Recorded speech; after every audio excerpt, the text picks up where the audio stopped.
What's up, guys, and welcome to another episode of Double Crown here on YouTube. My name's Richard. And I'm Matt. And this is the Double Crown Talk Time, where we talk about usually news stories, but otherwise just topics in general that we've been thinking about. But before we jump into that, Matt, what you been up to, man? I've been playing Rebel Galaxy. Rebel Galaxy, huh? Robo Galaxy.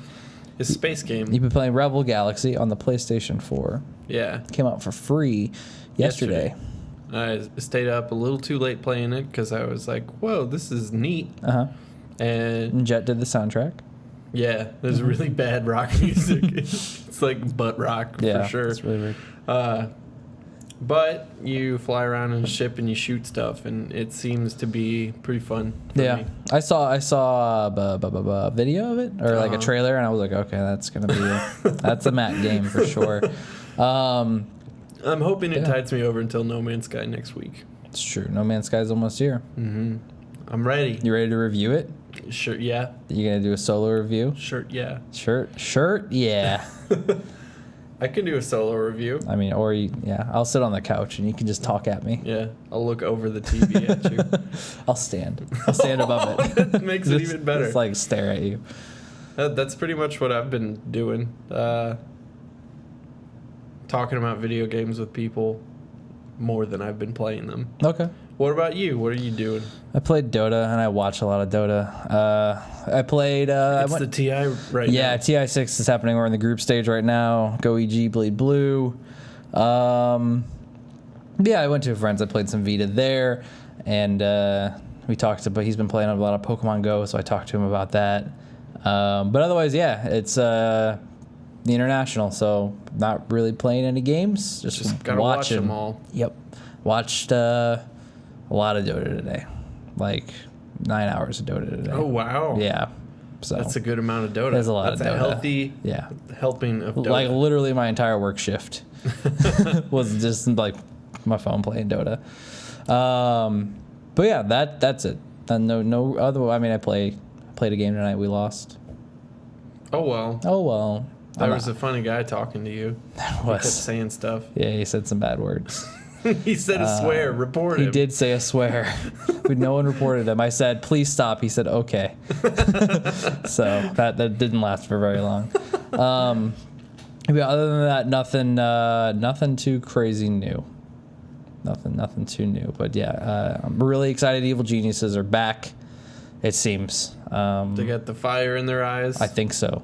They some little weird things here and there, but it is the group stage, and so they, as tournaments would, especially TI last year, they did fairly well in the group stage. They definitely were in the top 3 because they went to the winners bracket. But I don't know. I think there's a chance we could bring this home. If you had asked me last night if there was a chance that we win the tournament, I would have been like, there's like a 5% chance we win this tournament. And now I'm like, 20% chance? And it just grows from there. So we'll see. So yeah, moving past that, the news and the stuff I wanted to talk about today that I've been thinking about is related to the PlayStation Vita. If you are not aware, a couple days ago, when did this go up? Was today the 3rd or the 4th? It's the 3rd. Today's the 3rd. 2 days ago, over at Kotaku UK, it's all over the place, but I'm going to read it from here. The PlayStation Vita has been hacked, opening the system up to homebrew and emulators. And I'll just read the beginning part here from Julian Benson, and then I've got a couple other things. So, coders have managed to break the protection on the PS Vita using an exploit called HENkaku. The exploit allows you to install software that's not been approved by Sony, including emulators. It also lets players whitelist all games on the system, letting them load games locked by Sony. It's even letting developers overclock the console or handheld, which is interesting. I don't really know how much you could overclock it. But depends on how tightly you hold it. Yeah, I have no idea. I don't know, like, as far as overheating and stuff, like why, if you would even run that risk if it could. But yeah, it's for those of you, if you want to do it, I'm going to go a little bit more into it. Apparently, it's extremely easy to make use of the exploit. A group called Team Molecule has created a website that you can visit for your Vita. It lets you download code and then lets you download the code, and then lets you send files to your Vita using an FTP server. So there was previously a one hack that Sony patched very quickly, where you had to tether your Vita to the PC anytime to set up the hack, and then also anytime you wanted to run any homebrew software, you had to connect back to the computer with a USB cable. So it kind of sucked. This one, literally, you go to a website and like push a button and it does it. Sony, it's been 2 days. I don't believe Sony has commented on anything about it yet, and it only works if you have the newest firmware, which is interesting. Normally, you have to go old. But moving on, there is something that I wanted to talk about, and this is from the people that made the hack itself, and I thought this was pretty interesting in and of itself. So basically, they kind of go through and they talk about like what is HENkaku, and it's basically what I just said. It allows you to play locked games that Sony locked. I don't know what examples of those are. Probably should have looked that up. But the big thing is like emulators. What it does not do is it does not let you install or run Vita backups, wares, or any pirated content. It does not disable any DRM features. It does not let you decrypt encrypted games. The developer says, here's my stance on this. I do not care one way or another about piracy. I do not judge people who do pirate. I will not act as the police for pirates. However, I will personally not write any tools that aid in piracy. It is my choice, just as it is the pirate's choice to steal content. So, you can't, download Freedom Wars for free and play it on your Vita. Which is nice. Yeah. Which is kind of interesting. Normally when you see these things, you're like, we broke everything. Go ahead and just get anything you want. So that's pretty much it as far as the story goes. I was kind of curious what your initial thoughts are on this. Or if you have any. If not, I can share mine. My initial thoughts are, if Sony doesn't do anything about it, I feel like they've kind of written off the Vita a little bit. And if they do something about it, then they may fracture their user base even more so. Okay. Or there are some people that are just like, oh, cool, finally something I can use my Vita for. And then they take it away, and it's just like, oh, well, now I hate Sony forever. That's pretty much it. It's weird. Well, it's weird that the guy was like, I don't condone piracy, but he doesn't care one way or another if you do it, but he's not going to help people do it. Sure. So basically, like, someone else can go out there and take their take their hack and find a way to break the DRM codes and things, or whatever in there, but they're not going to do it. It's weird, but he did this for emulator purposes. Yeah, So which is kind of piracy. Kind of, yeah. That's a really kind of a gray area.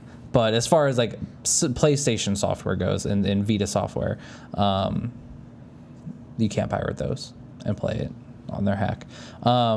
As far as I was thinking, kind of going off what you said, I like. It's almost like it could go both ways. So like the PSP sold a shit ton of units because it got hacked, and Sony was like, meh. And then people were like, oh fuck yeah, I can play like Nintendo, Super Nintendo, Genesis, like all these fucking games on a handheld. Yes, okay, let's go now.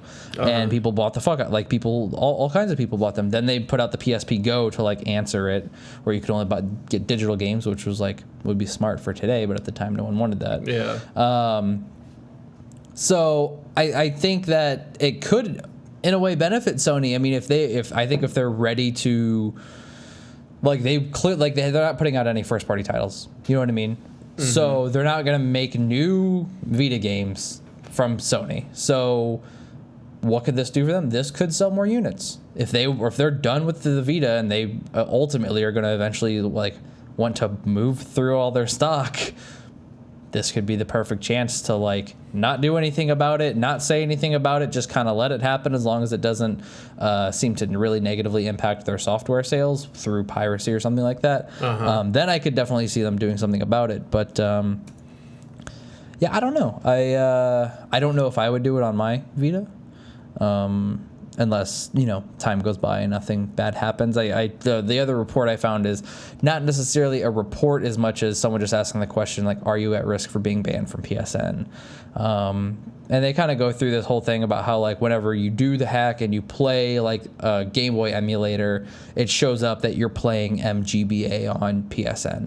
You know what I mean? So they're like, well, Sony could see that you're using the hack. And I would, you know, a lot of people were saying, like, no, like, this is from the old hack. No one was banned. Like, you're trying to scare people. So I don't know. This is from a website, wololo.net. WOLOLO.net. So I don't know. I mean, take this with a grain of salt, but they're asking that question, like, you know, could you get banned for doing this? And it's possible, I suppose, but, you know, I don't know how deep Sony is going to, like, pay attention to this. Yeah, I'm sure they know about it, but, like, is it worth it to them?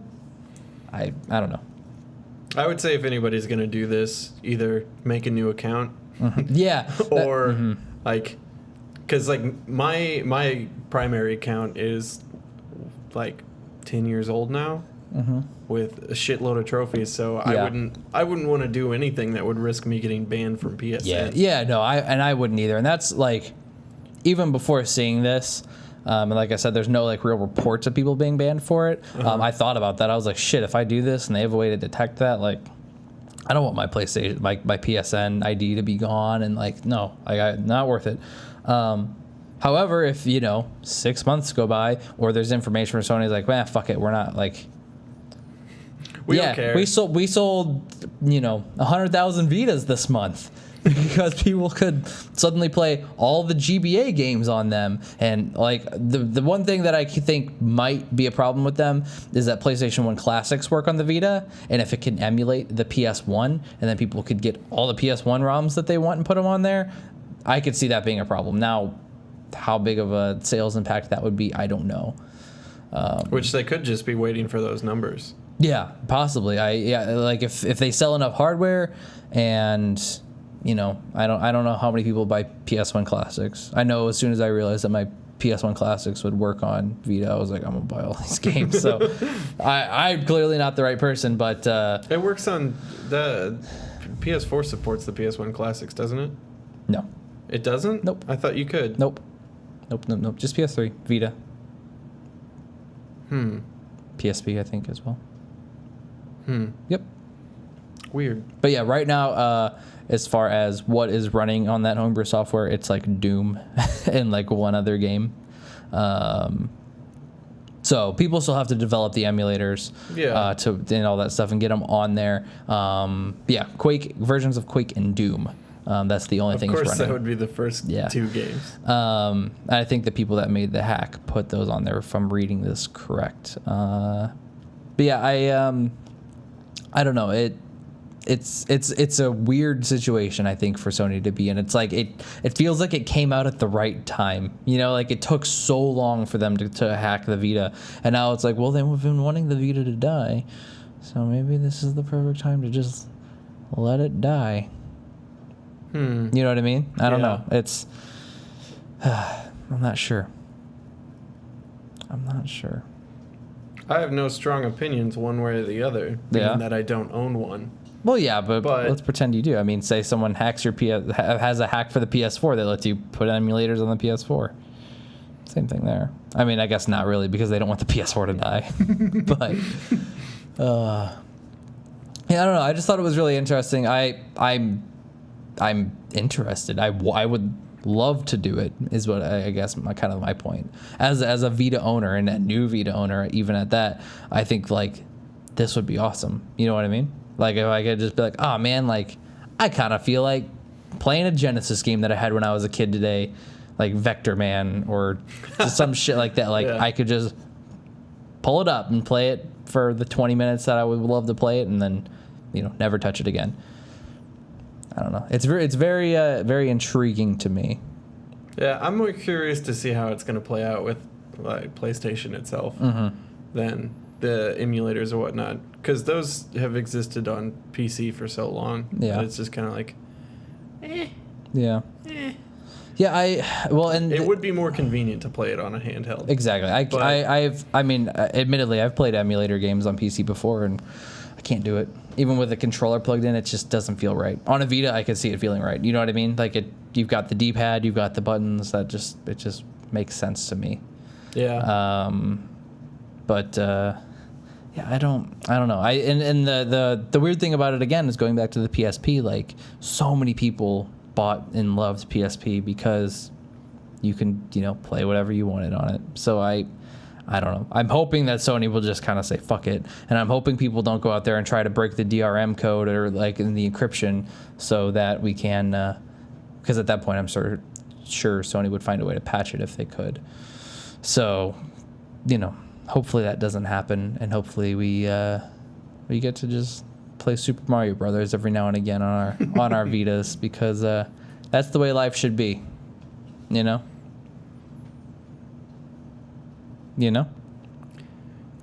just thinking, it would be cool if Sony let the Vita die, but then came out with a new handheld. Yeah, again? That competes directly with the NX, because the NX isn't a real console. Yeah, I don't think Sony does that. Wouldn't that be funny though? I'm thinking Sony lets this happen, right? Uh-huh. NX comes out and they're like, buy all your virtual console games. You want to play all those Nintendo games you love?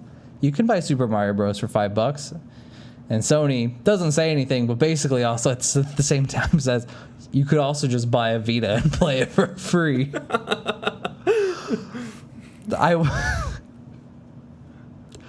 That's like really shitty business, but I gotta wonder.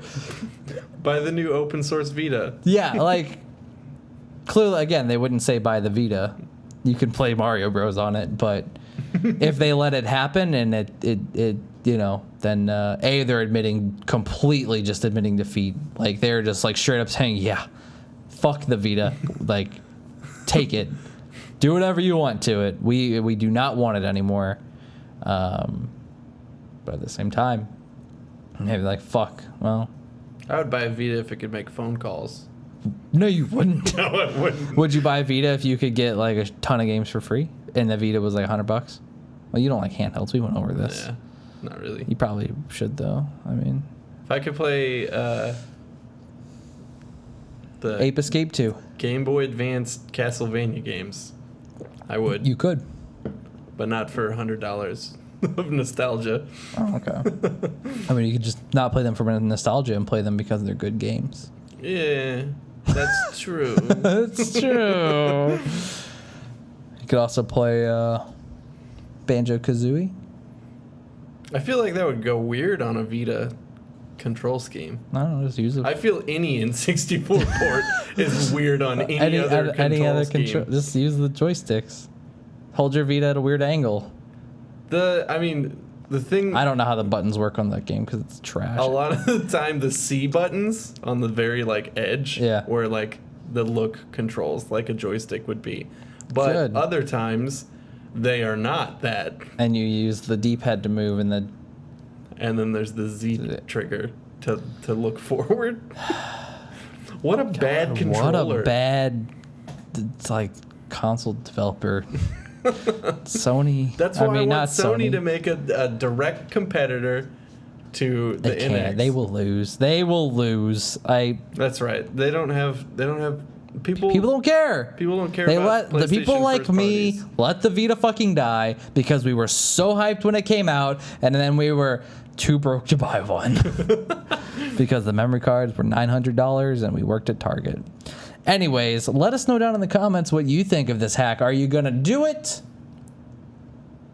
If you had a Vita, would you buy a Vita if it sticks around? I wouldn't buy one quite yet. I mean, I guess you can keep it at that firmware potentially. That's always an option, I suppose.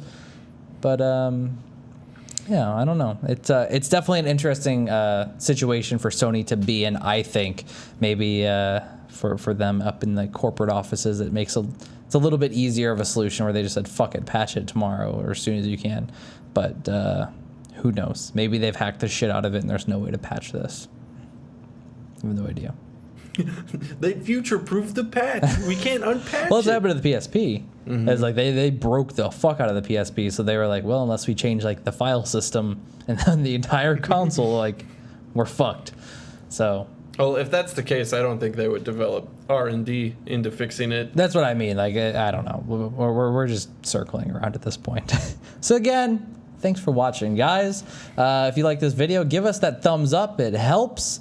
If you didn't like it, tell us in the comments that you're a Nintendo fanboy and that Matt should cut his fucking hair like Sean Tendo did on our NX video. Yeah, shout out to Sean Yeah, Tendo. shout out to Sean Tendo, you piece of shit. You can catch us on Twitter. I am at Nablith. I'm at _Matthew Creek. Thanks for watching again, guys. And until next time, we'll catch you later. Goodbye.